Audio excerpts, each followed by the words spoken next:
welcome to Mind Your Business, the channel where we are in everybody's business. If you don't mind getting in people's business, you're on the right channel. Talking about current topics and gossip. Well, people, what a week it has been, because I could not believe when I saw the blogs reporting about Karen and the actual footage being released. I was like, Lord have mercy, not Mrs. Fuga. What is going on? The woman out here drunk up. I could not believe it. I said she's drunk and stumbling and what? She's telling the police that she's lit? I was like, oh my God, no, what is going on? And of course, I want to talk about that a little bit, but I also want to talk about the show. So let's talk about it, people. Well, going people, my inquisitive crew. Let's talk about Real Housewives of Potomac. So like I said, I've been quite distracted with this whole Karen situation, to be honest, okay? So I was like, no, not Mrs. Hugo, because I like Karen. And I'm like, okay, Karen, I love her shade, like I like Karen. But, however, why? I don't understand. With this whole DUI situation, the way she's been talking about it on the show, and the fact that she was trying to fight it. When I've seen the footage, I was like, Lord have mercy. Did she forget that they had body cameras on? Because why did she even bother to fight this? So it's just really sad to see her in that state. I was like, oh my Lord, the wig was given season 1. And yeah, it was quite a lot to see. I felt very bad for her. I was just a bit like, Karen, you've been doing too much, and now they've exposed you in this way. And I just thought, Lord have mercy. Can you imagine Mia? She must be having a field day with all this information.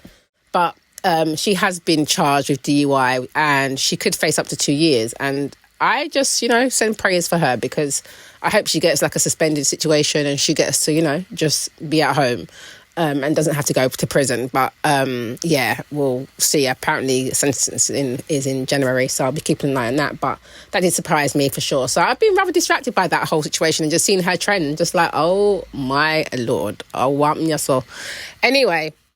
So for the show today, of course, we saw them pick up with at Karen's house, and with Jacqueline crashing the party with her 8 balloons that she was saying were for citations. The weight of the citations to release is what she was saying. But she knows she wasn't invited. We know that Mia put her up to it. As far as I'm concerned, Mia put the battery in her back to do all that nonsense, gave her the address, which is why she was sitting there cackling away. I wouldn't be surprised if Ashley knew about it too, because she looked quite happy with it too. Gizelle looked like she didn't know what was going on, and clearly in the confessional she admitted that she didn't know, she missed that part. But Karen, of course, booted her out, and Mia was talking about she's going to escort her out, or she's going to leave too. But she goes out, then decides to trash Karen, talking about, she's telling you to leave her house, she doesn't even own her house. I'm just like, Mia, you're so bad vibes and trashy. Like, she's always got to take it to those sort of levels. Like, she doesn't even own it. What's she talking about it? She can't even talk about trespassing. She doesn't own the property. So I just thought, Lord have mercy, this one's something else. Anyway, I don't know why she returned to the party. I was surprised that she even bothered to return to the party. I didn't think Karen particularly wanted her there, but, they got by it. And next minute, she's jumping in the pool. But I'm like, whatever. Mia is something else. Anyway, so we got to see them go off on the trip to Panama, the trip that Wendy has planned. And I want to go to Panama so much myself. Like, I've got relatives that are from there. I don't really know that side, so I'd like to go out there and just to explore. Anyway, back to the show. Now, it made me laugh when they all got to the airport and you've got Karen telling Gizelle that she's basically pissed off with Jacqueline and Mia and she's going to have to be OG checking people. So I was like, okay, let's see what happens. When they did get there, after the plane ride and the 2-hour journey to the resort, it looked really nice. The resort looked lovely. I thought it was really hilarious the way Wendy divvied up the rooms. I was like, okay, this is very interesting. So she got Kiana to stay with her, which I thought she would. And then she let Mia stay with her because Mia was so nice to her on her trip. So I thought, okay, that's quite nice. She's paying her for the favour back. Now, her putting Karen and Ashley and Jacqueline in the same villa had me cracking up, as well as Gizelle and Stacey, because we know even Gizelle was like, yeah, I think Stacey's going to get my nerves. And Wendy was like, yeah, I think Stacey would get into Giselle's nerves. And that's what you want. I was like, yeah, this is hilarious. And you can see that she's really getting on her nerves. Even at the end when she's there knocking her door asking for toothpaste. I was like, you can just usually call like room service and get that if you've forgotten that sort of stuff. But okay, Stacey, she's hilarious. I do like Stacey. I think she's a good addition. She just adds a different layer, a different touch to the dynamics. So I kind of like that. But anyway, later on at dinner, Gizelle was saying that, basically going at Jacqueline, saying that it's out of order that she came to Karen's party uninvited and it's effed up, which made me laugh because Ashley was rightly pointing out, in confessionals that Giselle's got bad memory because she also done a few things like that in the past.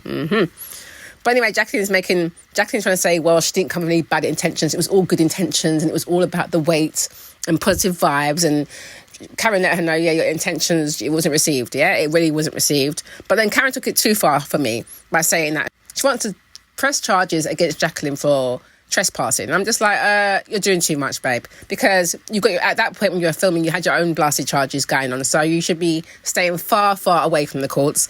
And then based on seeing the outcome, yeah, you just leave the courts and all that stuff out. Yeah, just leave it alone. But what made me laugh though was her telling her that it was illegal to release the balloon because of all the global warming. I was just like, yeah, whatever, Karen. I've seen you do lots of things that do not really regard the global warming. It's a reach. It was a reach. The global warming situation was a reach. Anyway, Jacqueline apologised and then goes into the whole, she feels like Karen hates her now and, she's going to stay away from her and no, Mia didn't give her the address and it's like, whatever. Now, Gizelle with Mia now, I thought was interesting. When she brought up her daughter and was tempting to check her, I was like, what kind of rubbish check is this? She's brought up her daughters because we know that Mia already was rude about her daughter, saying how, they were bringing boys in. And apparently, according to the blogs, she actually called them hoes, yeah? She referred to her daughters as hoes. So I don't know if that was at the table part or where, or that was back when they originally had the first argument. That to me is a problem in itself, right? So I don't understand how Gizelle was sitting there, have a reasonable talk with her. There was no check-in, there was no aggression, there was no, I felt like even when she came out, Jacqueline was a bit more heated. She was like, yeah, that was effed up. She didn't even say that to Mia. So I thought it was quite right when Wendy brought up the fact that, when she thought that Wendy and Candice were making funny faces about her daughters, she kicked off. So where was this energy for Mia? I was like, come on, Gizelle, sweet out. Oh, well, this is because Mia's my friend. This so-called friend of yours called your daughter hoes. What? No, it was very rubbish. I was just like, no, please, this cannot be it. This is the sit down that we're looking at. This is where you guys have had the whole you checking her. This is rubbish. No. I feel like what Mia said was much worse and definitely warranted a much harsher reaction than what she actually got. Mia just doubled down basically and was like, well, when I spoke to you the other day, you didn't have this energy. So, it is what it is. So she feels like she's trying to be perfect and that's what it is. So she didn't really back down on that. So I thought, well, Gizelle, you definitely have double standards. Definitely. And now Mia, of course she, was bringing up the fact that she's struggling and she's dealing with Gordon's mental health. And because she brings it up so much, it does feel like she's trying to weaponize it. I'm sorry. I'm not saying he's an easy person to deal with, but the way she brings it up and at times where she's getting grilled because everyone started saying to her yeah, Mia, about her antics. Then it comes to her getting all teary-eyed and she's all struggling. And I'm just like, okay, you probably are struggling, but you're also weaponizing it. And you've also decided to try and do this whole blended family and live in the same building and do all this stuff you're doing. It's just, you're doing the most. So, I don't know. I just feel like it's a lot. After that, we just basically just see them go and have breakfast. Wendy gives them some gifts, which is cute. And I feel like Wendy's done a nice trip so far. And then it ends with Mia finding out apparently that Gordon's picked up the kids from Jacqueline's people who were babysitting them. And then he's taken them to another state, is what she's saying, and dropped them off with someone else. So I don't know if she's just concocted this to be part of the storyline to help back up her claims about him, about her saying that she wakes up to him having, different personalities every day, or whether that was the case. Because if that is the case, they are his kids too. And unless, if they're in danger, I understand not knowing where they are is definitely a concern, but that's still his kids. So I don't know. It's a bit of a weird one to me. Obviously, we want the kids to be safe and happy. And obviously he should communicate that to her, but at the same time I'm side-eyeing it all because Mia lies so much that I'm like, have you just drawn your mum into this whole situation now, or what is this? I don't know. Anyway, like I said, I was more concerned with Miss Hugo and I'm sending her well wishes, but I also want her to stay away from trying to threaten people with the law. Yeah, just leave it alone. Anyway, people, of course I went to go and check out social media to see what people were saying on there. Here are some tweets that had me cracking up.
Okay, so you've seen those tweets and you've heard from me. Now, what are you saying about the show? Let me know your thoughts below. Yes, so thanks for watching that. Don't forget to subscribe, like, comment, share, and hit that notification bell so you know when I am uploading some more of people's business. So until then, my nosy people, stay blessed.